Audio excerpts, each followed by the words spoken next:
মুম্বাইয়ের ধারাভিতে এক ১০ বছরের দরিদ্র মেয়ে সেই কাজ করে দেখালো যা ১৫ বছর ধরে কেউ করতে পারেনি। একটি রহস্যময় তিজোরি ধাতব সিন্দুক খোলা, যার ভিতরে কোটি কোটি টাকা লুকানো ছিল।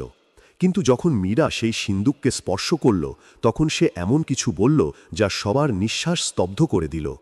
আমি এই তালার আওয়াজ আমার স্বপ্নে শুনি ১৫ বছর ধরে। কিভাবে একজন ১০ বছরের শিশু ১৫ বছরের পুরনো কোনো জিনিস সম্পর্কে জানতে পারে?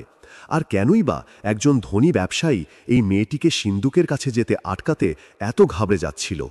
যখন সিন্দুকটি খোলা হলো, তখন ভিতরে টাকা ছিল না, বরং এমন একটি সত্য ছিল যা একটি পুরো পরিবারকে নাড়িয়ে দেবে। একজন মৃতপ্রায় মায়ের শেষ বার্তা, একটি ভাইয়ের অন্ধকারময় রহস্য এবং এক শিশু যে তার আসল পরিচয় সম্পর্কে অবগত ছিল না। প্রতিটি কাগজ, প্রতিটি চিঠি, প্রতিটি রহস্য এমনভাবে একে অপরের সাথে যুক্ত ছিল যা কেউ কল্পনাও করেনি। কিন্তু সবচেয়ে বড় প্রশ্ন ছিল, মীরা